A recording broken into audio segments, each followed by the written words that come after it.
we're just about to celebrate 100 days of the first Jubilee, as in one of the key promises was the youth fund, and the government committed 6 billion shillings to that particular fund. But people involved in the youth fund are mostly young people who are also in SMEs, and today we want to shed some light on SMEs and their evaluation. And in studio is Deborah Ndungu from the Makini Consulting and Training to help me understand why exactly you're trying to evaluate SMEs. Karibu sana.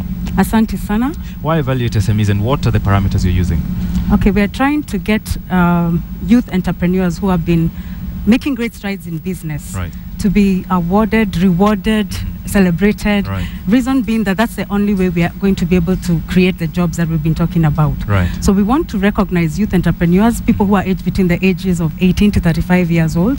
And we want to be able to train them, expand the capacity of their businesses, and first and foremost, of course, reward those who have been making very great strides in business. Right, you're talking SMEs and youths. What are the criteria you're looking for? Can anyone just come and say, hey, I have a small business, evaluate Unfortunately, not everybody, because then there would be no criteria. So we're going to be looking at businesses who are at least registered, who have at least one employee, who are making at least 1,000 bob per day. That's pretty low. Yes, that's pretty low because that's the reality on the ground. We had set very high standards, only to check with a few stakeholders who told us, come on, guys, lower the standards, because this is the reality on the ground. And we've been talking with the Youth Enterprise Development Fund, the Ministry of Enterprise and Industrialization, and those are that is a criteria that is actually feasible. All right, Deborah, we are going, we being the youth are going for the 6 billion the government has set aside.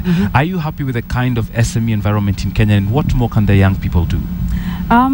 First, we have to change perceptions, because the perception on the ground is that youths always think, when I finish college, when I finish campus or whatever it is, I'll get a job. But that's not the reality on the ground. The reality is that the labor market has much fewer jobs than the number of people who are qualified to be in the labor market.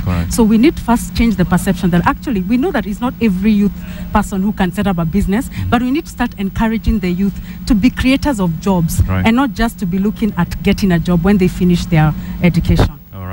Deborah, our time is up, but what are the dates again? The dates are, we're launching on 1st of August, and we're going to be having the award dinner in November 15th. All right. Asante sana, Deborah Mburu from Makini Marketing and Training and Consulting, for just painting a picture on SMEs in the country and what they need to do. Shift gears to sports now.